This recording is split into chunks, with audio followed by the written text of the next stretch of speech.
Hi everyone, welcome in my YouTube channel eco account certified by Jinal. अपने क्या चल रही थी, अकाउंटेंसी चल रही थी। अकाउंटेंसी के अंतर्गत सेकंड चैप्टर चल रहा था, नए साझेदार का प्रवेश, एडमिशन ऑफ न्यू पार्टनर। उसके अंतर्गत अपन ने बहुत कुछ चीजें सीखी थी, वो देख ली थी, जिसमें देखा अपन ने नया साझेदार आता है तब क्या क्या चीजें चेंजेस होती है, अगर किसी साझेदार की मृत्यु हो जाती है तो वो सब पढ़ना है। अगर इसमें ही है, अलग अलग टॉपिक्स अपन पढ़ लेंगे बाद में। उसके बाद अपन ने पढ़ा था जो नए साझेदार है उसमें है ना, नए साझेदार का अनुपात क्या होगा, त्याग का अनुपात क्या होगा, उसके जो सवाल थे वो देख लिए थे। मैंने वो सवाल भी बताया था तुम लोगों को, तुम लोगों ने वो सवाल किए भी सही। 3 सवाल तो मैंने बताए थे। उसके बाद मैंने तुम लोगों को बोला था घर पे खुद कर लेना, फॉर्मूले में बता चुकी थी। उसके बाद अपन ने गुडविल देखी थी, सॉरी, अपन ने उसके बाद क्या देखी थी, गुडविल देखी थी। गुडविल में क्या क्या देख लिया अपन ने, गुडविल की डेफिनेशन देखी थी। गुडविल क्या होती है, एक तो सुअर्जित ख्याति होती, मतलब अपना जो नाम है, नाम के आधार पर अर्जित की जाती है।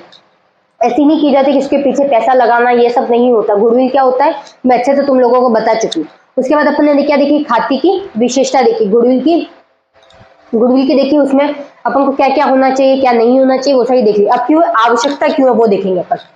ख्याति के मूल्यांकन की आवश्यकता, need for valuation of goodwill. एक बार स्क्रीनशॉट ले लो, यहाँ पे लिखा हुआ है। जब इसमें पहला क्या है, नीड, मतलब आवश्यकता क्यों हुई, उसका सबसे पहला पॉइंट क्या है, जब एक नया साझेदार प्रवेश करता है, when a new partner inter. इसका मतलब ये है कि नया पार्टनर, अपन ने पहले क्या था, ए और बी पार्टनर थे। ए और कौन कौन से, बी, दोनों पार्टनर थे ऑलरेडी। उसके बाद सी नया आ रहा है, कौन आ रहा है, सी आ रहा है नया इसके अंतर्गत। तो क्या हो रहा है यहाँ पर, आवश्यकता क्यों पड़ी गुडविल की, एक तो नए साझेदार के आप आने पर, मतलब प्रवेश करने पर, ये नया साझेदार आया तो उसके आने पर क्या प्रभाव पड़ेगा, वो आवश्यकता है। तो when a new partner inter, जब इंटर करेगा तब। फिर है जब वर्तमान साझेदारों के मध्य लाभ विभाजन अनुपात में परिवर्तन होता है, when there is a change in the profit sharing ratio among the existing partner। मतलब जो पार्टनर थे, वर्तमान पार्टनर कौन है, वर्तमान मतलब जो प्रेजेंट पार्टनर है वो कौन कौन से हैं, ए और बी प्रेजेंट पार्टनर है।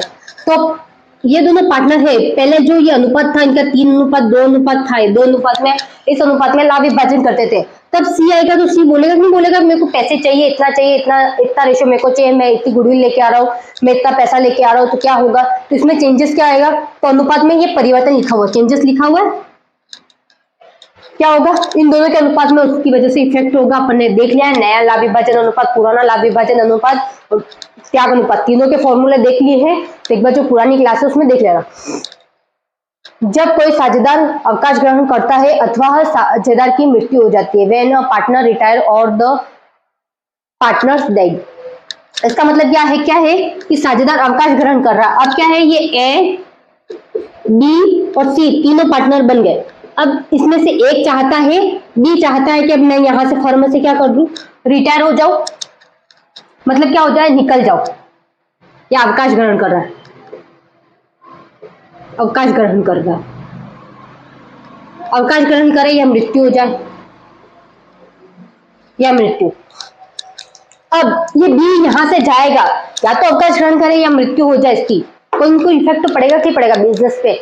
वो ये बोलेगा कि बोलेगा कि मैं जा रहा हूं तो मैंने इतना अमाउंट, मेरे को इतना, मतलब 3% मिल रहा था, 3% मिल रहा हो, 2% मिल रहा हो, जो भी मिल रहा हो उसको, मेरे को इतना परसेंटेज चाहिए, इसमें मैंने इतना इन्वेस्ट किया था, मेरे को ये अमाउंट चाहिए। उसके बाद है ना, कोई इंश्योरेंस पॉलिसी भी बिजनेस लेके रखता है, उसमें भी मेरे को ये प्रॉफिट चाहिए, ये बोलेगा कि नहीं बोलेगा। तब क्या परिवर्तन होगा वो भी अपन देखेंगे इसके अंतर्गत। जब फर्म का व्यवसाय बेचा जाता है, when the firm website is sold, मतलब क्या होता है, व्यवसाय बेच रहे हैं। इन तीनों ने मिलकर जो फर्म है, इन तीनों की क्या है,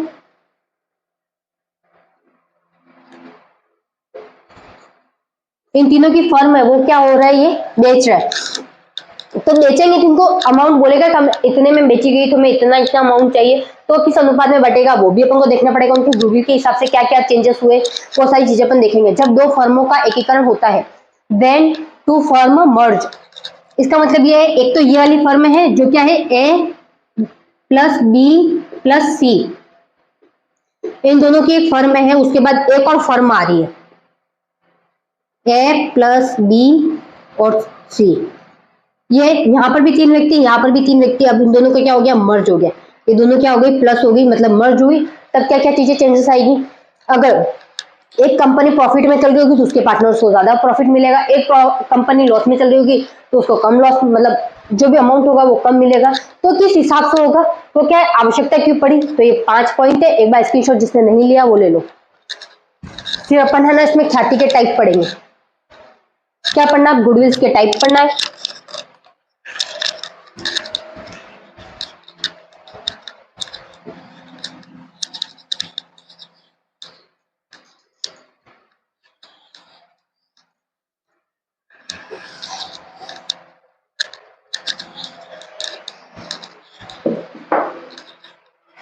ख्याति के कितने टाइप है, 2 टाइप है।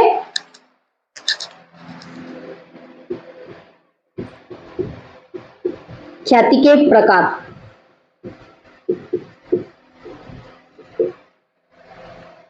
टाइप ऑफ गुडविल, कितने टाइप है, 2 टाइप है।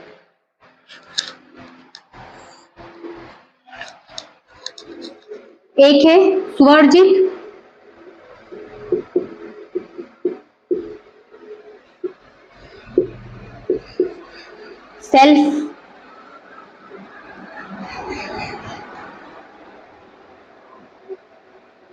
सेल्फ जनरेट गुडविल, और दूसरी कौन सी है, क्रय की गई ख्याति।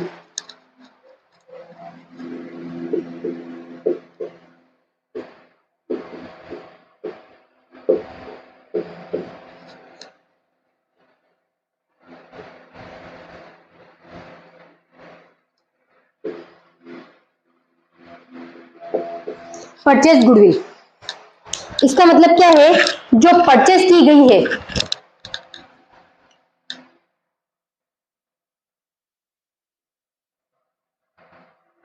परचेज गुडविल, जो ख्याति परचेज की गई। यहाँ पे क्या है, एक तो मैं इनकी डेफिनेशन नहीं लिखाऊंगी, मैं सीधा इसको एक्सप्लेन कर रही हूँ, समझ जाना। क्या, एक तो स्वअर्जित ख्याति, मतलब सेल्फ, यहाँ पे आ गया सेल्फ जनरेट आया, मतलब खुद से प्राप्त की गई है। मैंने बोला कि जैसे मैंने किसी अपने है ना रिश्तेदार है, किसी फैमिली से पैसे मांगे, कितने मांगे, पैसे मांगे मैंने 1 तारीख को मांगे, 1/5/2023 को मांगे। अब मैंने इसको यूं बोला कि मैं 2 महीने में पैसे दे दूंगा, तो अब 2 महीने में बोला उसने, तो एक अब 7 ही हो गया, 2 महीने में 23 को पैसे दे दूंगा। अब वो हर बार ये क्या करता है, हमेशा ही पैसे लेता, ऐसे क्या कर रहा है, पैसे भी ले रहा है। उसने क्या बोला, मैं 2 महीने में लौटा दूंगा, तो उसके टाइम आने पे कितनी तारीख को, 1 तारीख 7वें महीने 2023 को फिक्स लौटा दिया, या उसके 5 दिन पहले लौटा दिया। तो उसने क्या किया, अगली बार फिर से इसने पैसे मांगे बी ने ऐसे, तो ए ने वापस से उसको लौटा दिया टाइम पे। इस तरीके से काम चलता रहा। उसके बाद इसने कभी इसकी जरूरत पड़ी, इसने पैसे दे दिया, कभी इसकी जरूरत पड़ी, इसने पैसे दे दिए। तो उससे क्या हो गया, एक गुडविल आ गई, उनको भरोसा हो गया। तुम बोलते हो मुझे इस पे भरोसा, मैं दुकान पे सामान लाऊंगा, मेरे को अच्छी क्वालिटी का सामान मिलेगा, ये चीजें तुम लोग बोलते हो कि नहीं बोलते हो। तुम्हारे घर वाले क्या बोलते हैं कि यहाँ पे उधार रख देंगे, अपन को सही राइट है ना, सही रेट्स पे सारे सामान मिल जाएंगे, ऐसे बोला जाता है तुम्हारे घर वालों द्वारा। तो क्यों बोला जाता है, उसका रीजन क्या है, क्योंकि उनको भरोसा है। अब उनको भरोसा है, उसी उस दुकान पे जा रहे हैं। ऐसा तो है नहीं कि गांव में या सिटी में कहीं दूसरी दुकानें है ही नहीं, शॉप है नहीं, ऐसा तो नहीं है ना, दूसरी भी है। अब तुम पे डिपेंड करता है तुम जाते कहाँ हो, दूसरी शॉप पे जाओगे ज्यादातर सामान लेने, तो उस शॉप पे क्यों जाते हो, क्यों, तुम्हें है ना विश्वास है इस पे कि नहीं यहाँ पर सामान हर चीज क्वालिटी जो है वो सब अच्छी मिलने वाली है। तो वो क्या होगी, अब उसने जो दुकानदार है उसने ये ख्याति है स्वयं अर्जित की या फिर किसी और के द्वारा अर्जित करवाई, उसने स्वयं अर्जित की, उसने अपना नाम बनाया, अपनी क्वालिटीज के हिसाब से क्या हुआ उसका नाम बना, तो वो सेल्फ मतलब स्व अर्जित ख्याति कहलाएगी। दूसरी है क्रय की गई ख्याति। क्रय की गई ख्याति का मतलब है कि खुद की ख्याति नहीं है, उसने दूसरों से क्या किया, ख्याति खरीदी। दूसरों से ख्याति कैसे खरीद सकते हैं अपन, खरीद सकता कोई नहीं खरीद सकता, पर इसमें बिजनेस में क्या होता है, खरीद सकते हैं। जैसे 3 पार्टनर है ए और बी, कोई बिजनेस कर रहे हैं, उसमें ए और बी पहले से पार्टनर है, ये पार्टनर है, उसके बाद दूसरी फर्म है कि कुछ भी है, उसमें क्या है सी और डी पार्टनर है। सी और डी पार्टनर है, इसमें से क्या हुआ, इन दोनों की बहस हो गई, कुछ भी हो गया, जो भी हुआ वो हुआ, उस वजह से यहाँ का एक पार्टनर अब यहाँ पर आना चाहता है, या फिर इन दोनों की वजह से यहाँ पर कुछ भी हो गया हो, उनको पता है कि ये सी पार्टनर है, उसकी गुडविल बहुत अच्छी है, अगर ये हमारे बिजनेस में आ जाता है तो हमारे बिजनेस को बहुत ज्यादा प्रॉफिट होगा, तो इसकी वजह से इसको या तो खरीद लिया गया हो या कुछ भी किया हो गया हो, भटकाया गया हो, कुछ भी किया हो गया हो, क्या होगा वो चला, तो ये कौन सी ख्याति कहलाएगी, क्रय की गई ख्याति कहलाएगी, मतलब उसको उस ख्याति के बदले क्या मिल रहा है, पैसा मिल रहा है, तो वो कौन सी कहलाएगी, क्रय की गई ख्याति। दोनों समझ में आ गए। स्वअर्जित ख्याति कौन सी होती है, जो सेल्फ जनरेट की जाती है, मतलब खुद के द्वारा, और ये क्या है, अपने लिए खरीदी गई ख्याति होती है, अपने प्रॉफिट के लिए कौन सी होती है, खरीदी गई ख्याति होती है। इसमें 3 और है, वो देखते हैं अपन, एक बार स्क्रीनशॉट ले लो, मैं इसकी एक्सप्लेनेशन वो नहीं दे रही हूं। हो गया। अब क्या है, ख्याति की प्रकृति है,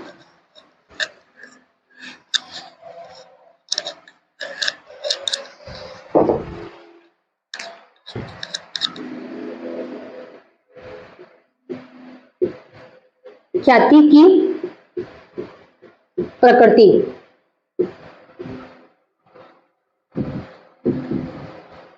नेचर ऑफ गुडविल। इसमें कितने टाइप है, 3 टाइप है। इसकी भी डेफिनेशन मैं तुम लोगों को समझा दूंगी, लिखाऊंगी नहीं, ये समझने की बात है, ऐसा नहीं है कि ये वो हो गया, ये वो हो गया। क्या है यहाँ पे, ख्याति की प्रकृति है, नेचर ऑफ गुडविल। इसमें पहली है संस्थागत ख्याति है, बिल्ली के स्वभाव की ख्याति, इंस्टीट्यूटर गुडविल और कैट गुडविल। व्यक्तिगत ख्याति या कुत्ते के स्वभाव की ख्याति, पर्सनल गुडविल और डॉग्स गुडविल। आकस्मिक घटनाओं संबंधित ख्याति या चूहे के स्वभाव वाली ख्याति, goodwill related to case event और रेट गुडविल। इसका मतलब है संस्थागत। संस्था देखिए, अपने कोई भी संस्था होती है, कोई कंपनी होती है या कुछ भी हो, कंपनी मान लो, यहाँ पे क्या है, कंपनी।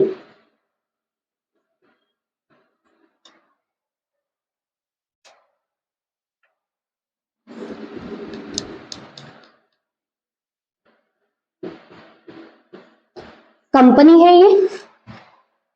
अब यहाँ कंपनी में ए बी और करके 2 व्यक्ति रहते थे, वो बिजनेस चलाते थे, जो भी करते थे वो करते थे, ठीक है, बिजनेस करते थे।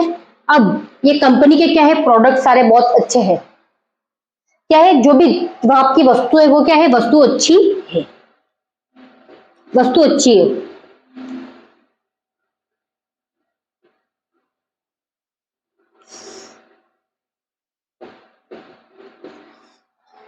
वस्तु अच्छी है तो लोगों ने क्या कहा कि हम इसी कंपनी का सामान लेंगे।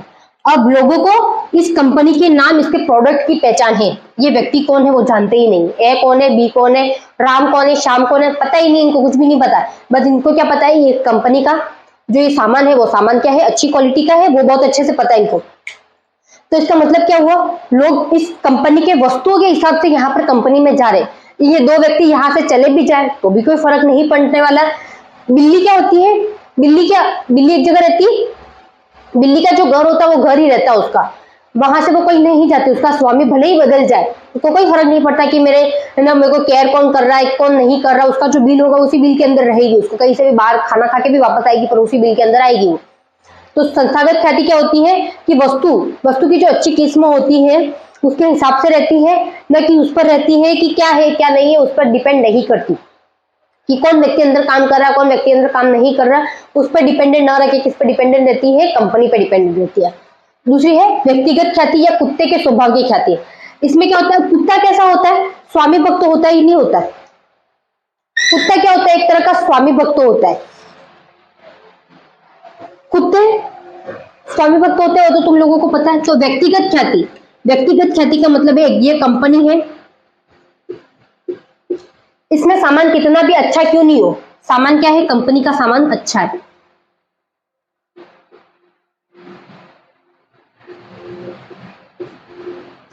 सामान अच्छा है, उसमें व्यक्ति कौन है, ए और बी, राम और श्याम, जो भी मानना है मान लो, तुम्हारे एग्जांपल के तौर पर खुद का नाम ले लेना, समझ जाओगे। एक क्यों करना, खुद का नाम ले लेना, यहाँ पर भी खुद का नाम रख लेना, यहाँ पे भी खुद का नाम रख लेना। यहाँ पर तो यहाँ पर खुद का नाम लिखना है, यहाँ दोस्त का नाम लिखना है, यहाँ पर खुद का नाम लिखना है, यहाँ पर दोस्त का नाम लिखना है। ऐसे करोगे तुम लोगों को समझ में आ जाएगा। मैंने ए बी लिखा है, तो ए और बी व्यक्ति है। यहाँ पर क्या है, सामान अच्छा है, जो भी सामान है वो अच्छा है, यहाँ पर अच्छी क्वालिटी का है। पर इस ए का व्यवहार क्या है, मतलब तुम्हारा व्यवहार क्या है, बहुत अच्छा है, व्यवहार अच्छा है। तो तुम लोगों ने क्या किया, तुम्हारे मतलब किसी की शॉप होती होगी, तो वहां पर जो लोग काम करते हैं, जो भी उसमें है ना काम कर रहा होगा सर्वेंट, उसका व्यवहार अच्छा है बहुत, तो उसकी वजह से लोग बहुत आते होंगे कि यहीं पे शॉप पे जाते हैं, हम ये करते हैं वो करते हैं। या तुम जो दुकान तुम लोगों ने खोल के रखी, दो भाई होते हैं, तो दोनों भाइयों में कभी हो जाता है कि बंटवारा हो जाता है, तो वो दुकान उसके दूसरे जो भाई चलाता है, जिसका नाम चलता है वहां पर, उसके वहां नहीं, उसको दुकान नहीं मिलकर उसको कुछ और मिलता है, तो फिर वो दूसरी जगह जाके वो दुकान खोलता है। तो लोग कहाँ जाएंगे, उस व्यक्ति के व्यवहार के कारण उस व्यक्ति के मतलब दूसरे भाई के पास जाएंगे, न कि उस भाई के पास आएंगे जिस व्यक्ति को वो दुकान मिली है। तो यहाँ पर क्या होता है, कुत्ता क्या होता है, स्वामी भक्त होता है। कुत्ता जहाँ मतलब उसका स्वामी जहाँ जाता है, कुत्ता भी वहां जाता है। वो अपने स्वामी से क्या करता है, धोखेबाजी नहीं करता। तो ये जो कंपनी का सामान कितना भी अच्छा हो कि कुछ भी हो, पर लोग किसके कारण आ रहे थे, इसके ए के व्यवहार के कारण आ रहे थे। ए कहीं और गया तो जो सामान है, दूसरे व्यक्ति है, व्यक्ति भी कहाँ जाएंगे, उस व्यक्ति के साथ ही चले जाएंगे। मतलब जो कस्टमर है वो ए के साथ चले गए, अब बी के साथ नहीं रहने वाले, बी के पास नहीं आने वाले। भले ए अपनी दुकान 2 किलोमीटर दूर छोड़े या 3 किलोमीटर दूर करे, कुछ भी करे, ए के पास ही जाएंगे। जिस कंपनी में ए जाएगा वहां पर क्या जाएंगे, इसके जो कस्टमर है, व्यवहारिक कस्टमर, वो वहां आएंगे। अब ये है आकस्मिक घटना। आकस्मिक घटना मतलब कुछ भी केस बन गए, मौसम के हिसाब से केस बन गया कि कुछ भी केस बना, तो उस टाइम भी क्या है, कंपनी है। या कभी यूं हो जाए कि रेट कभी ऊपर नीचे हो जाए, कभी ऊपर नीचे मतलब कभी बढ़ गई कभी कम हो गई, कुछ भी हुआ हो, XYZ कोई भी घटना घटी। अब यहाँ पर क्या हुआ, यहाँ पर भी सामान अच्छा है, सामान क्या है, अच्छा। और यहाँ पे क्या बोल रहा है, चूहे के स्वभाव। चूहा कभी एक जगह पे रहता नहीं है, आज यहाँ पर है तो कल वहां चला जाएगा। तुम लोग ऐसा भी देख लो कि वो चूहे रहते कहाँ, जगह मतलब दूसरी जगह रहते हैं, जहां पर अपने घर पे अपन बाहर निकाल के भी आ जाते हैं, तो उसकी जगह दूसरा चूहा आ जाएगा। या फिर वो चूहा कहीं कहीं से कहीं कहीं जाता ही रहता, वो एक जगह टिक के नहीं रहता। तो जो आकस्मिक घटना है, आकस्मिक घटनाएं भी अचानक आती है, कुछ भी हो सकता है। या तो यूं हो जाए कि इनके नाम के मतलब इनके अंदर कुछ बहुत अच्छा बिजनेस चल रहा है, उसके बाद यहाँ पर आके कोई उनका नाम खराब कर दे और बी का, तो उस वजह से लोग दूसरी जगह चले जाए। या मतलब यहाँ पर जो लोग हैं उनको मतलब स्थिर नहीं है कि हमें यही रहना है, यही करना है, हमें यही के सामान यूज करना है, कुछ भी स्थिर नहीं है। उनको दूसरा प्रोडक्ट अच्छा लगा, एडवर्टाइजमेंट देखी, ये प्रोडक्ट अच्छा है तो वो यूज करने लगे, ये प्रोडक्ट देखा अच्छा है तो ये यूज करने लग गए। ऐसा कोई फिक्स नहीं, उसको वही प्रोडक्ट खरीदना है। तब क्या होगी, आकस्मिक घटना होगी। मतलब चूहे के स्वभाव की एक जगह स्थिर नहीं रहने की पहले कौन सी होगी, मतलब या तो न तो व्यक्ति पर डिपेंडेंट रहना, न कंपनी पे डिपेंडेंट रहना, वो कौन सी ख्याति कहलाएगी, आकस्मिक ख्याति कहलाएगी या चूहे के स्वभाव की ख्याति कहलाएगी। और एक व्यक्ति मतलब जो कंपनी है, कंपनी पे आधारित रहने वाली ख्याति कौन सी कहलाएगी, संस्थागत ख्याति कहलाएगी। उसको क्या बिल्ली के स्वभाव की भी ख्याति कहा जाता है। दूसरी है मतलब कुत्ते की, मतलब जो व्यक्ति है, व्यक्ति पर डिपेंडेंट रहने वाली ख्याति कौन सी कहलाएगी, व्यक्ति पर डिपेंडेंट रहने वाली ख्याति कौन सी कहलाएगी, कुत्ते के स्वभाव की ख्याति को हो तो व्यक्तिगत ख्याति को हो तो। और ये किसी पे भी डिपेंडेंट नहीं रहती है, न तो व्यक्ति पर रहती है न सामान जो कंपनी है उस पर डिपेंडेंट, दोनों में से किसी पर भी डिपेंडेंट नहीं रहती है। तो वो कौन सी कहलाएगी, आकस्मिक ख्याति कहलाती है। एक बार वापस बता रही हूँ, संस्थागत ख्याति होती है वो किस पर डिपेंडेंट होती है, कंपनी पर होती है, जो वस्तु है उस पर डिपेंडेंट रहती है कि वस्तु अच्छी है तो उसके पास जाएंगे। उसके बाद जो व्यक्तिगत ख्याति वो व्यक्ति पर डिपेंडेंट रहती है। और तीसरी है आकस्मिक ख्याति, वो न तो कंपनी पर डिपेंडेंट रहती है न व्यक्ति पर डिपेंडेंट रहती है। तो उसको समझ के तुम लोग अच्छे से डेफिनेशन बना सकते हो। ऐसा नहीं है कि मैं उस डेफिनेशन को तुम लोगों को रट्टम रट्टा याद करो, या रट्टम रट्टा याद करने वाली जो चीजें हैं तुम लोग ज्यादा भूल जाओ, ये समझने वाली चीजें ज्यादा याद रखो। तो तुम लोगों को अच्छे से समझ में आ गया होगा। एक बार स्क्रीनशॉट ले लो। तुम चाहो तो एग्जाम्पल के थ्रू भी लिख सकते हो, इसको जरूरी नहीं है कि वैसे याद करके लिखना वही करना। अब अपने क्या है जो सवाल है अब ख्याति वाले वो अपन कल करेंगे। अभी भी ऐसी कोई चीज हो जो समझ में नहीं आई हो तो बता देना मेरे को, ठीक है। Okay bye.